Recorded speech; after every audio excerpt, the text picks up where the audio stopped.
श्री शिवाय नमस्तुभ्यम।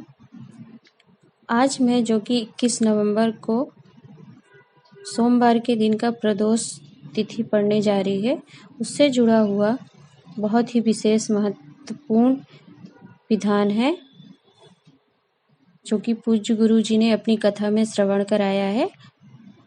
तो मान लीजिए कि आपके घर में कोई लड़का या लड़की है जिनका विवाह नहीं हो पा रहा है और उनका विवाह हो गया है, परंतु किसी कारणों से उनका विवाह संबंध टूट गया है, तो आपको यह विधान अवश्य करना चाहिए। वैसे तो इस विधान को करने के लिए सोमवार की प्रदोष तिथि का होना मूल है, परंतु अगर आपको कभी सोमवार के दिन की प्रदोष तिथि प्राप्त ना हो, तब आप इस विधान को अन्य किसी प्रदोष पर भी कर सकते हैं।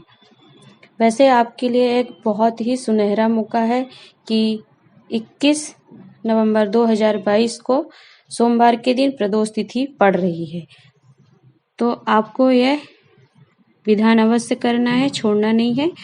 क्या करेंगे आप, उसे ध्यानपूर्वक सुनिएगा। आपको प्रदोष के दिन प्रदोष काल में जाना है शिव मंदिर में, और वहां पर आप देखेंगे कि शिव मंदिर में जो शिवलिंग होता है भगवान शंकर का, उसके सामने नंदी होते हैं और बगल में माता पार्वती अपना हस्तकमल जोड़ करके विराजमान होती है। तो आपको जा करके कच्चा सूत ले जाइए।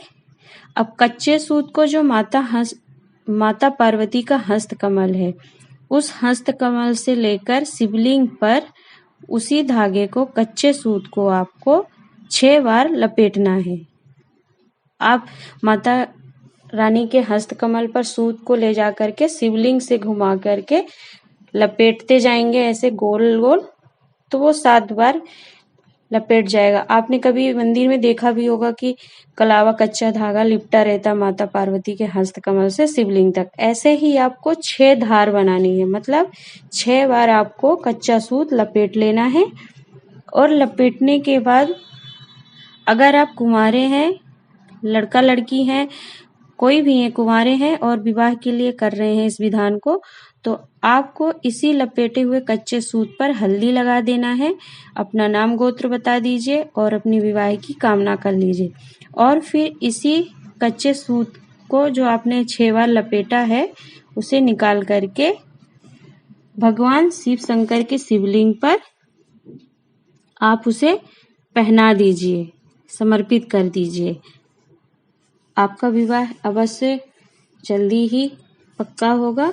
और यदि मान लीजिए कि किसी का विवाह हो गया है एक बार और फिर टूट गया है और पुनः वापस आप अपना विवाह करना चाहते हैं, संबंध रिश्ता पक्का करना चाहते हैं, तो इसी विधान से आपको कच्चा सूत लेकर के माता पार्वती के हस्तकमल से शिवलिंग तक 6 बार धार बनानी है, लपेटना है।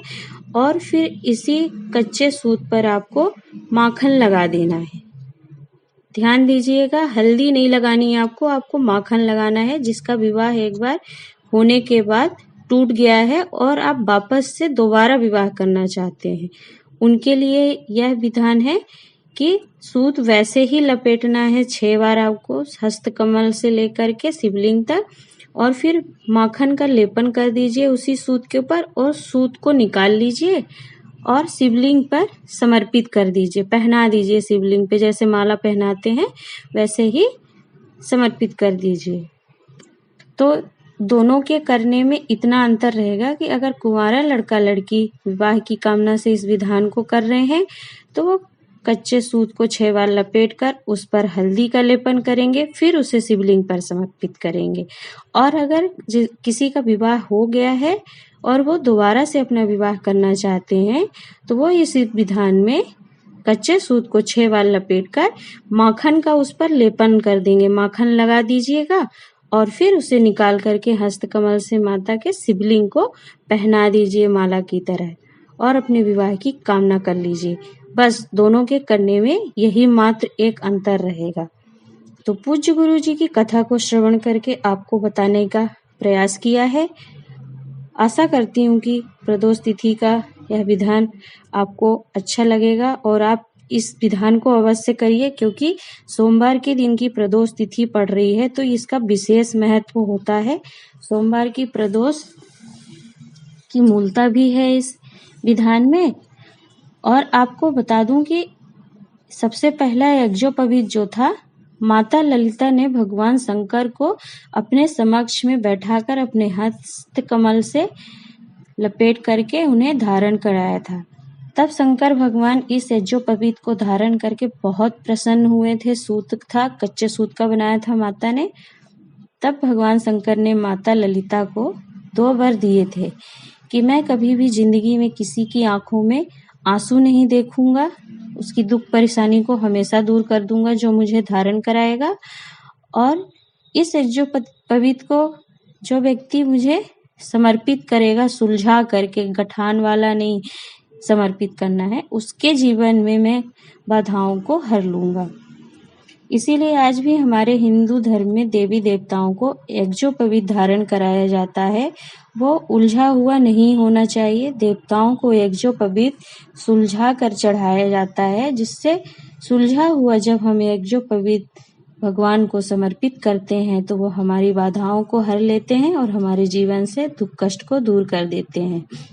तो इस विधान का स्मरण आप पूज्य गुरु जी की पंचम दिवस की श्री शिव महापुराण कथा, जो कि 19 से 25 मई 2021 में बैसाख महीने में श्रवण कराई गई थी सीहोर मध्य प्रदेश से ऑनलाइन, उसमें आप इसका स्मरण कर सकते हैं। हर हर महादेव।